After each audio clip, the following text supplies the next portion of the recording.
Oi, gente, a paz do Senhor e sejam bem-vindos ao Livros em Áudio com Débora. E hoje nós vamos ler o capítulo 8 do livro 10 Meninas que Mudaram o Mundo. Oh, impressionante, infinito, ousado amor de Deus. Oh, que deixa as 90. Ruth Bell Graham. Wang Nainai chamou Ruth para se despedir do pai, que estava de saída para o hospital onde trabalhava. A menina veio correndo, acenou até perder o pai de vista e, em seguida, deu um abraço na babá. Elas duas, uma senhora chinesa e uma criança americana, amavam uma a outra. Ruth gostava de olhar para Wang Nai. Para ela, as marcas no rosto deixavam a babá com um ar sorridente, o que achava lindo. Os outros também enxergavam as marcas no rosto de Wang Nai, porém de sofrimento, consequência de um legado de privação, pobreza e problemas que a menina era ainda pequena demais para entender. No rosto de Ruth não havia marcas, exceto quando apertava os olhos para enxergar o sol, mas contemplar o olhar brilhante de Wang Nai não a perturbava. Uma segunda menina entrou correndo na sala e se atirou nos braços da babá. "Onde estava?" perguntou Wang Nainai. "Você não veio quando a chamei para se despedir de seu pai." "Sinto muito", disse Rosa. "Eu não ouvi." A mulher compreendeu e disse: "Deixe-me adivinhar, você estava entretida com algum livro." Rosa deu um risinho maroto e fez que sim.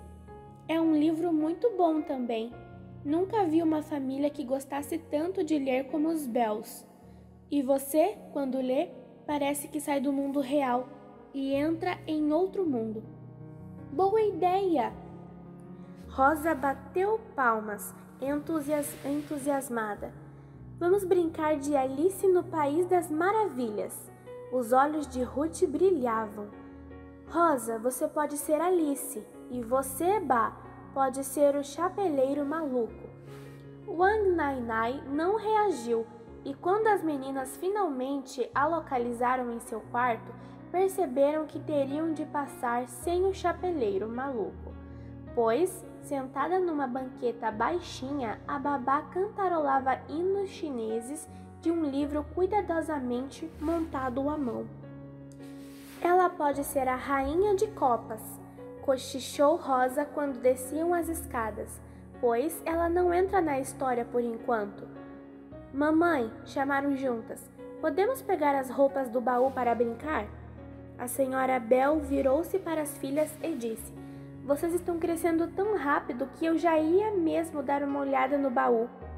Rosa e Ruth tiveram uma manhã feliz, revirando um baú repleto de roupas, escolhendo o que combinaria com Alice no País das Maravilhas e descobrindo quanto haviam crescido. Só depois de guardarem novamente as roupas no baú é que a senhora Bell notou uma certa tristeza no semblante de Ruth. "O que foi?" perguntou a menina de 7 anos. Ruth tentou explicar. "Todo chinês usa roupas coloridas de tecidos brilhantes, mas nossas roupas são sempre sem graça." A senhora Bell sentou Ruth em seu joelho e puxou Rosa para junto de si, de modo que pudesse abraçar as duas. "Nossos irmãos que ficaram nos Estados Unidos são sempre muito gentis com os missionários como nós", começou. "Eles mandam dinheiro para os médicos, como o papai, e compram tudo aquilo de que o hospital precisa. Não só isso, mas também guardam as melhores roupas que não servem mais em seus filhos e mandam para várias pessoas, inclusive para nós. Por isso vocês têm roupas quentinhas para usar no clima frio da China. É muita gentileza da parte deles." "Eu sei disso", disse Ruth à mãe, "mas às vezes tenho vontade de escolher um vestido novo eu mesma." Wang Nainai apareceu na sala. "Estou pronta para ser a rainha de copas", anunciou. Esquecendo o vestido novo, Ruth assumiu o papel do chapeleiro maluco. Dizer adeus era algo que fazia parte da rotina de Ruth. Todo dia acenava para o pai quando ele saía para trabalhar. Ao longo dos anos, vários outros missionários passaram pela casa da missão. Quando Ruth não estava dando boas-vindas, estava dando adeus. Houve um tempo em que os Bells se despediram de seus amigos chineses, especialmente de Wang Nainai, quando partiram em viagem para os Estados Unidos. Por mais duro que tenha sido o desperdício da babá, não foi tão difícil quanto o que estava por vir. Quando Ruth tinha 12 anos, Rosa foi mandada para a escola para estrangeiros Pyongyang, na Coreia do Norte. Ruth passou o ano inteiro tentando livrar-se da ideia de que logo ia ficar junto à irmã, mas o pensamento não a deixava. Implorou para que os pais a deixassem ficar com eles na China. Chorou muitas noites antes de dormir, e na véspera da partida, Ruth orou pedindo para morrer antes do amanhecer, mas não foi o que aconteceu. Em 2 de setembro de 1933, aos 13 anos de idade, Ruth era uma das 5 crianças missionárias a bordo do Nagasaki Maru, que estava ancorado no rio Wangpu. Quando recolheram o portaló e desamarraram as cordas que prendiam o navio ao cais, Ruth achou que seu coração não fosse resistir. Quando o navio levantou âncora e começou a deslocar-se lentamente, sulcando as águas lamacentas do Wangpu, ela se deu conta de que sua infância havia ficado para trás, e a felicidade também. Ruth Bell não acreditava que, logo longe do país, afastada da babá e fora da China, pudesse ser feliz. "Lá vem o Yangtze!" gritou uma das crianças. Quando chegaram aonde o lamacento Wangpu encontrava o ainda mais lamacento rio Yangtze. Houve um barulho e agitação das crianças, mas Ruth nem se abalou. O mesmo ocorreu quando o majestoso Yangtze desaguou no mar oriental da China. A cada marco, Ruth ficava mais triste, e a tristeza se completou quando finalmente chegou a Pyongyang. Durante algum tempo sentiu profunda saudade de casa, como se estivesse dividida, coração na China, corpo na Coreia. Só quando ficou doente e precisou passar um tempo na enfermaria da escola, Ruth encontrou um pouco de consolo. Isso porque passou o tempo lendo salmos da Bíblia. Embora tivesse apenas 13 anos de idade, leu os 150 salmos. Ruth ficou surpresa ao saber que o rei Davi, autor da maioria dos salmos, às vezes também ficava abatido. À medida que lia, Ruth sentia-se consolada por saber que Deus tinha estado com Davi nos momentos de aflição e que estava com ela também nos momentos de angústia. 4 anos depois, terminados os estudos, Ruth estava pronta para viajar novamente. Era 1937. O Japão havia atacado a China, próximo a Pequim, e as forças japonesas estavam começando a invadir o norte do país. O Dr. Bell, convencido de que haveria guerra, começou a fazer tudo o que podia no hospital, a fim de preparar-se. A Sra. Bell também estava ocupada fazendo as malas de Ruth, que viajaria para os Estados Unidos, onde frequentaria o Wheaton College. Ruth tinha 2 certezas: de que nunca se casaria e de que Deus a queria como missionária. "Por que, então, preciso fazer faculdade nos Estados Unidos?" perguntou a mãe enquanto dobravam as roupas. Embora estivessem encantados com a vocação da filha, os Bells embarcaram Ruth num navio rumo à América, sabendo que a filha tinha muito a aprender e que a faculdade lhe faria bem. O tipo de liberdade que Ruth encontrou na faculdade era algo completamente novo, e ela soube aproveitar tão bem essa liberdade que poucas semanas depois de ter chegado à escola, quase foi convidada a se retirar. O pessoal da administração não gostava nada do fato de Ruth chegar sempre tão tarde ao alojamento, quando todas as portas já estavam trancadas, e gostava menos ainda do fato de ela escalar a parede e entrar pela janela do quarto em vez de bater e esperar que lhe abrissem a porta. Duas opções lhe foram dadas: ser expulsa ou ser punida. Se tivesse sido expulsa, jamais teria conhecido Billy Franklin Graham, um jovem pastor batista que havia chegado para estudar na mesma faculdade. Billy tem no mínimo 1,95 m, disse uma das amigas de Ruth. E tem 21 anos de idade, disse outra. Ele é da Carolina do Norte, acrescentou Ruth, e já é pastor.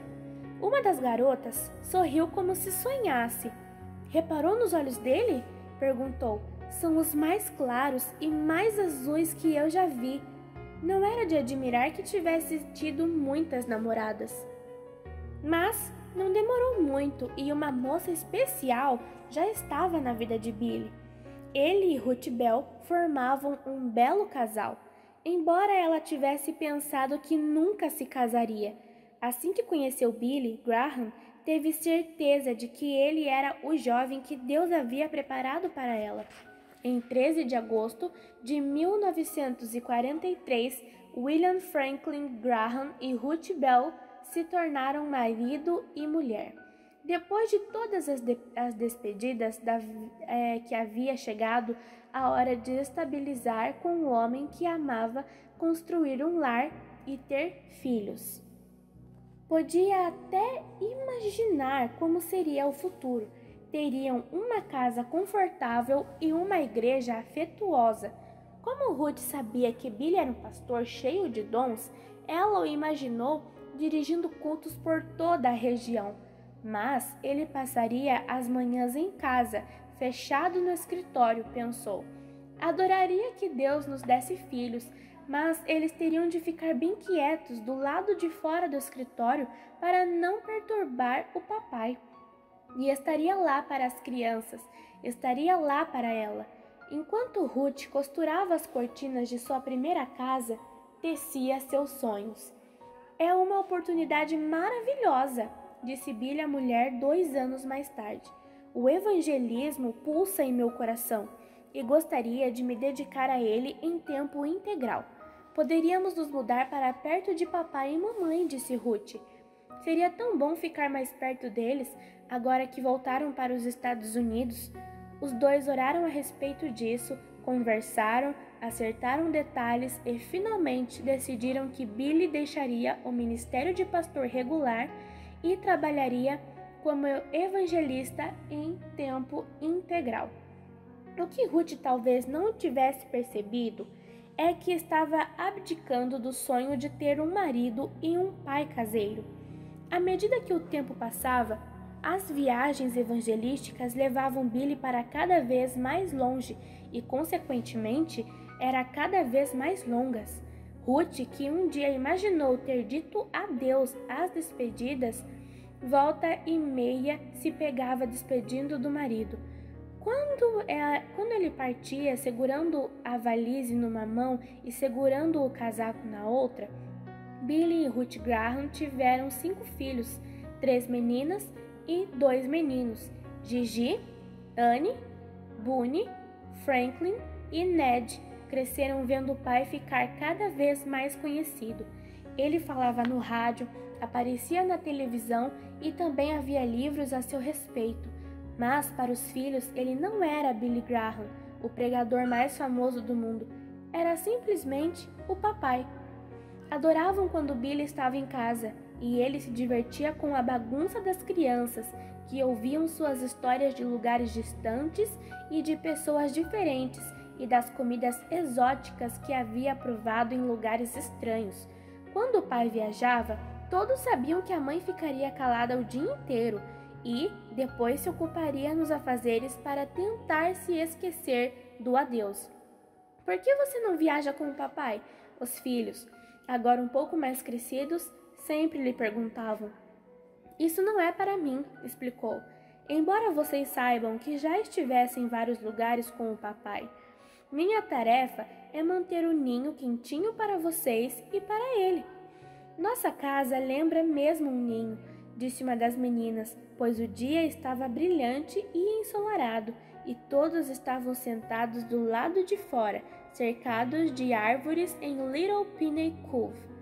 Como nossa casa-ninho é praticamente toda de madeira, quase consigo imaginá-la no galho de uma árvore enorme, continuou a adolescente. Ruth ficou maravilhada de ouvir isso. Fico feliz que ache isso, disse, pois esse é o meu trabalho aqui, fazer um ninho para os Grahams, fazer um ninho para o papai. Você nunca se acostumou com as viagens do papai, não é? A garota perguntou. Ruth pensou antes de responder. É o nosso modo de viver, disse com muito cuidado, e Deus nos dá força para ficar longe um do outro e ainda assim nos amarmos muito. Mas, na verdade, nunca me acostumei às despedidas. Mamãe, continuou a filha, sentindo de algum modo que Ruth estava disposta a conversar. Uma vez, você disse achar que Deus a havia chamado para ser missionária. Mas você não é missionária, é? Ruth sorriu para a adolescente e pensou enquanto a filha estava crescendo. Sim, eu sou missionária, respondeu, porque o Senhor me permitiu falar com muitas pessoas sobre Jesus. Mas acho que meu ministério consiste em concordar com as viagens evangelísticas de seu pai e apoiá-lo. Eu sempre tive de enfrentar despedidas quando criança e sempre foi difícil. Agora compreendo que na realidade estava sendo treinada para ser esposa de Billy Graham. Deve estar certa, concordou a menina, porque se você tivesse insistido para o papai se fixar numa igreja, ele não teria falado de Jesus a milhões de pessoas. Ruth apertava os olhos por causa do sol. É mesmo surpreendente, disse com suavidade como que para si mesma. Ele pregou em mais de 60 países, inclusive na Rússia comunista, e transmitiu a milhões e milhões de pessoas as boas novas de que Jesus Cristo é o Salvador. E vale a pena? Perguntou a filha. Ruth levantou-se instantaneamente e, bem desperta, respondeu. Se vale a pena? Claro que sim. Fácil não é, mas cada doloroso adeus vale a pena. A garota se levantou e atiçou a brasa da churrasqueira. Faltam só 9 dias para o papai voltar, lembrou. Ruth sorriu. E agora, onde coloquei minha lista? Perguntou. Não posso me esquecer de comprar o chocolate quente preferido do seu pai e a pipoca e... Calma, mamãe, disse a filha sorrindo. Você tem 9 dias inteiros para aprontar tudo até receber o papai de volta ao ninho. E já começou a agitação.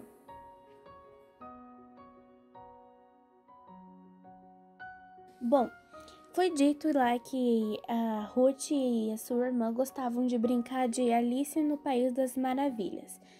Bom, muitas pessoas já sabem, mas eu vou explicar. As Aventuras de Alice no País das Maravilhas, frequentemente abreviado para Alice no País das Maravilhas, é a obra infantil mais conhecida de Charles Lutwidge Dodgson, publicada no 4 de julho de 1865 sob o pseudônimo de Lewis Carroll. É uma das obras mais célebres do gênero literário nonsense. Também foi dito, que ela navegou pelo rio Huangpu. Esse rio é na República Popular da China. O rio Huangpu é um rio de 97 quilômetros de extensão na China, desaguando em Xangai. O Huangpu é um afluente do rio Suzhou. No entanto, ele é o maior rio em Xangai e o rio Suzhou torna-se o seu braço. O Huangpu tem cerca de 400 metros de largura e 9 metros de profundidade média. Então foi esse um dos rios que ela navegou para ir para a escola estrangeira da Coreia do Norte. Também foi dito que ela estudou numa escola quando ela voltou para os Estados Unidos chamado Wheaton College, educação superior em Wheaton, Illinois. Traduzido do inglês, o Eton College é uma faculdade evangélica protestante de artes liberais e pós-graduação em Wenton, Illinois. Foi fundada por abolicionistas evangélicos em 1860. O Wenton College foi uma parada na Underground Railroad e se formou como um dos primeiros graduados afro-americanos de Illinois. Então, essa foi a escola que ela estudou quando ela voltou para os Estados Unidos. E esse capítulo não teve tanta coisa para explicar, porque o resto foi tudo bem explicadinho, né? Deu para entender bem. Espero que vocês tenham gostado da explicação e... Você sabia? O rio Yangtze é o maior da China e o quarto maior do mundo. Ele tem 5.494 quilômetros de extensão, desde a nascente no Tibete até o ponto em que deságua no mar oriental da China. Certa vez, o explorador Marco Polo comentou que lhe impressionava o número de barcos que navegavam por este rio. Hoje em dia, porém, as fortes chuvas de verão vêm causando enchentes desastrosas. Lembre-se, Ruth ficou aborrecida quando teve de ir para a escola e deixar os pais. Ficou deprimida e com muita saudade de casa. Mas, ao ler o livro dos Salmos, descobriu que outras pessoas entendiam o que ele estava passando. Ruth também conseguiu perceber que Deus estava com ela. Quando você se sentir triste e deprimida, ore a Deus. Peça a Ele que lhe dê conforto por meio de sua palavra, a Bíblia. Pense nisso. Ruth e Billy estavam envolvidos no ministério de evangelização. Evangelizar é contar às pessoas sobre Jesus Cristo. Você pode evangelizar em qualquer lugar, pode evangelizar em outros países, em outras cidades e também em sua própria casa. É muito importante contar às pessoas que você conhece e ama, que Jesus quer salvá-las do pecado, mas Jesus também nos manda ir por todo o mundo pregar o Evangelho. Vamos orar? Querido Deus, o Senhor é surpreendente e maravilhoso. É um Deus de amor, é o único Deus verdadeiro. Ajude-me a falar do Senhor para as pessoas e fazer a minha parte, espalhando as boas novas em todo o mundo. Amém. Então, gente, esse foi o capítulo 8, a história de Ruth Bell Graham. Espero que vocês tenham gostado. Não se esqueçam de se inscrever no canal, deixar o seu like, o comentário e nos vemos no capítulo 9. Encontrar, não posso comprar, nem merecer.